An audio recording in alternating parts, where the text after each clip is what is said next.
Welcome to Healing at the Speed of Light. Every week we discuss how laser therapy is changing healthcare and how you can benefit. Now here is your host and founder of Laser Therapy Institute, Dr. Jason Roundtree. Hey, tomorrow, March 31st at 1 p.m. Mountain Time, we are doing a very special live webinar all about lung inflammation and fibrosis and utilizing laser for that condition, as well as using laser therapy to reinforce the immune system. You don't want to miss this. Again, this is tomorrow, March 31st, 1 p.m. Mountain Time. That's 3 p.m. Eastern, noon Central Time. Live webinar. You can find the link in the show notes. You can find it on our Facebook as well. I encourage you to join us for that. We are going to talk today on a regularly scheduled podcast all about Bell's palsy.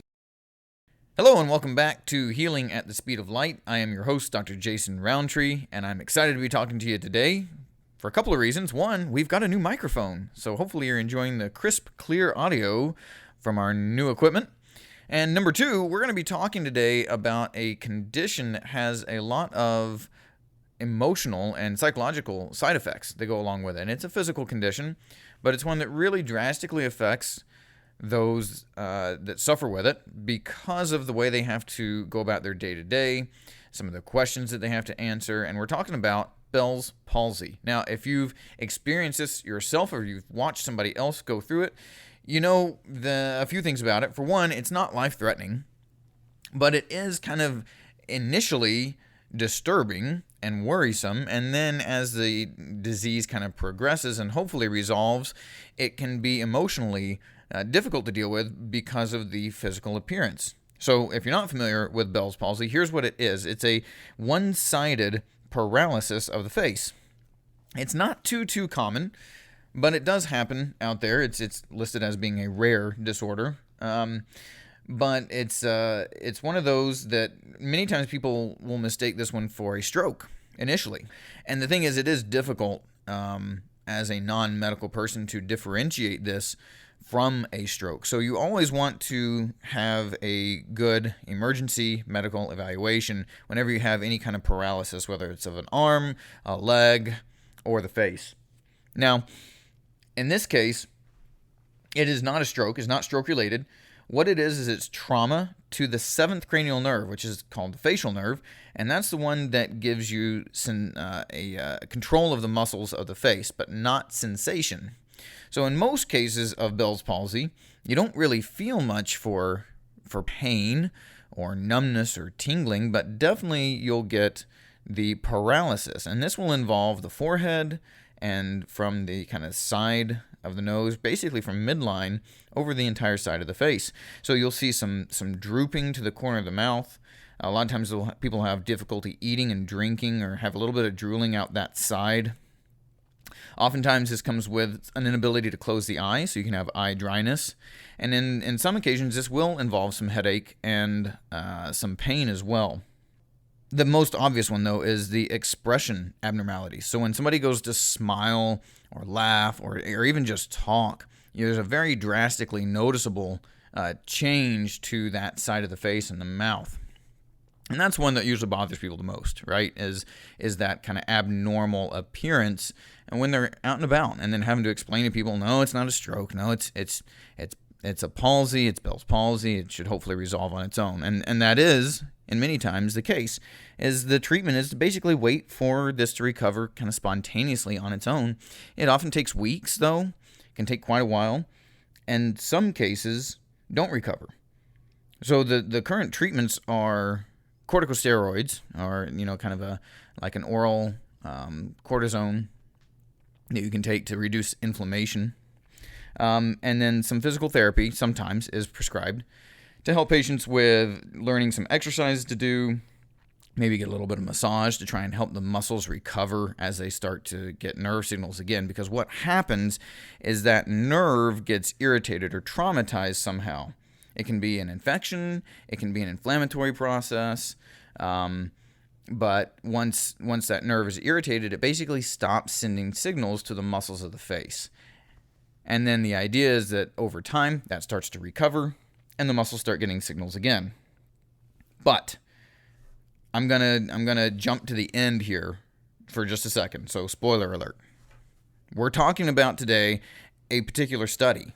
This study was published in Lasers in Medical Science in 2014, and it's titled The Efficacy of High and Low-Level Laser Therapy in the Treatment of Bell's Palsy, a randomized, double-blind, placebo-controlled trial.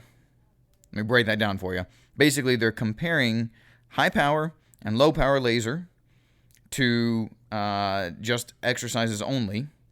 They took a bunch of people, randomized them into groups, and then they blinded it so that the patients getting the care and the therapist delivering the care didn't know who was doing what, who was getting the real treatment and who was not getting the real treatment. We're going to jump to the end, though. I'm going to give you the end of this whole story before we get into the details. Because we're talking about how Bell's palsy is treated, and many times it's a wait and watch and hope. And what this particular study said is, quote, about 31% of Bell's palsy patients who do receive the appropriate treatment may suffer from incomplete recovery with residual facial muscle weakness.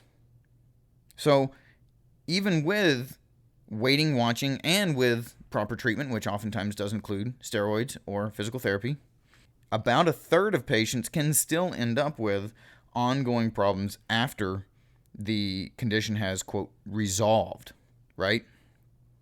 I'll go on to continue quoting from the article. They say, the course of Bell's palsy is often unpredictable, and spontaneous recovery should not be expected. Those who do not spontaneously recover with traditional medicines and therapies will retain a notable consequence of their paralysis, which may have been preventable if they had received complementary treatment with laser within 15 days of the diagnosis. Therefore, laser represents an excellent physical complementary therapy that allows recovery from facial paralysis, diminishes the possibility of side effects due to corticosteroids, and reduces the consequent results of the paralysis, which can only be treated with traditional therapy. Importantly, this treatment modality, meaning laser, can be administered to patients who cannot tolerate corticosteroids and thus allows for recovery in a noticeable manner. All right, that's where we're going to go with today's episode, all right? Basically, Bell's palsy, one-sided paralysis of the facial muscles. Oftentimes, just you're told to wait and let it recover.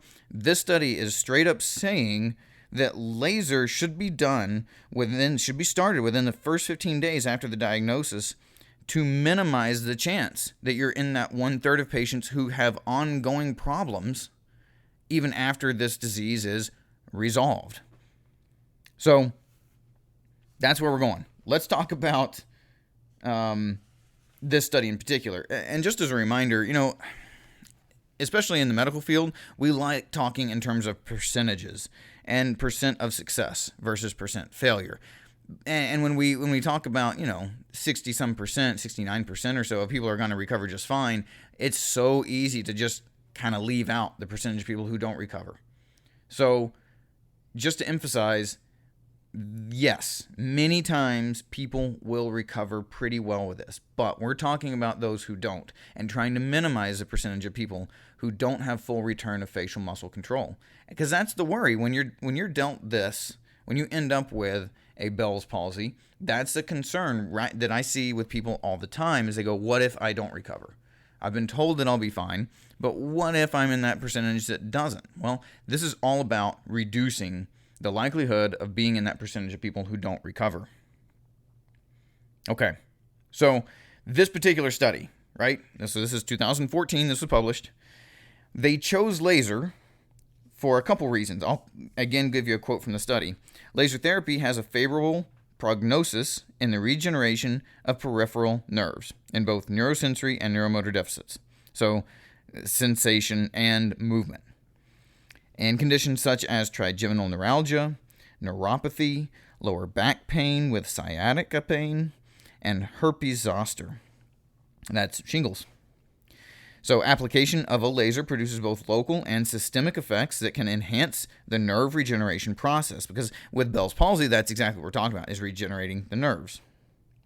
Moreover, laser improves the recovery of the injured peripheral nerve. Laser increases the functional activity of the injured peripheral nerve, prevents or decreases degeneration in the corresponding motor neurons of the spinal cord, and improves the axonal growth and myelinization. That's a lot of really technical terms. Their point in saying all this is that laser stimulates the recovery and regeneration of the nerves that have been damaged, which is the whole point when you talk about trying to fix Bell's palsy or address Bell's palsy. Corticosteroids just reduce irritation, and then you just hope that the body can heal it. We're talking about using laser specifically to regenerate the damaged nerves. Also, laser therapy is considered a non-invasive and painless therapeutic modality, quoting from the study here again, that can be used for any type of patient, including those who cannot use corticosteroids, such as diabetic and hypertensive patients. So that's why they picked laser for this study. And because we already had some results with low power laser therapy, they decided if we're going to be doing this, let's compare high intensity laser therapy to low level laser therapy. They went ahead and gave all the groups exercises too. So we had 3 groups in this study. You had one with a high intensity laser, had one with the low level laser, and then had one with just exercise, but everybody got the exercises. They took 48 subjects and divided them into 3 groups. They started care within 3 to 5 days after the initial diagnosis. And that's important. If you're dealing with this and it's chronic, it's going to be tough to take care of. That doesn't mean you're without hope. You should still definitely get it assessed, and laser therapy can be very useful in chronic cases. But in this particular study, we are talking about the acute cases. They've just been diagnosed, and they get to start laser fairly rapidly. So they split these people into the 3 groups, and in the laser therapy groups, those were split into high intensity and low level laser. And what they did is they lasered 8 different points on that affected side of the face. Now in the high intensity groups, they only had to spend 7 seconds per point. In the low level laser groups, they had to spend a full 2 minutes and 5 seconds. So it took a lot longer, but they did the same spots. The same basic energy delivery, because with a high intensity laser, you can deliver more laser quickly than with a low level unit. And here's what they saw, is that all 3 groups showed good improvement. Even the groups that just had exercise, which is great. But the groups that had the low level laser therapy had faster recovery than just the exercise group. And what they found further is that the group that had the high intensity laser, not only were their treatments faster, but they had the best improvement of all 3 groups. So, what are the real takeaways when we start talking about this? Well, for one, Bell's palsy should be taken seriously.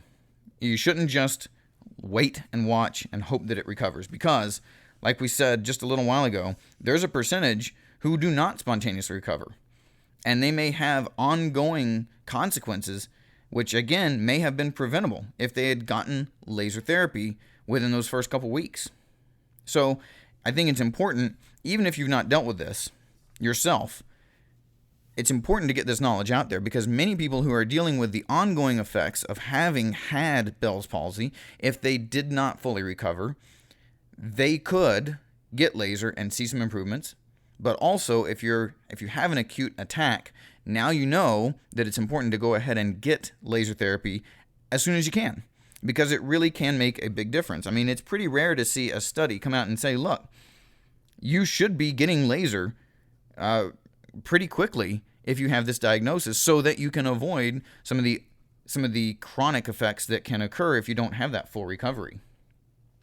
Your other takeaway here is that there are certain ways to do this that are better than others, right? Not just any laser will do. So you need to have the right equipment, and you need to have the right type of techniques for this to have the best results. It's often been said that any laser is better than no laser, and I think this study really illustrates that well. Some laser is going to be better than none. However, your very best results will happen with, typically, in this case, a high-intensity laser used in the right manner and the right times. These patients were treated 3 times a week for 6 weeks in this study.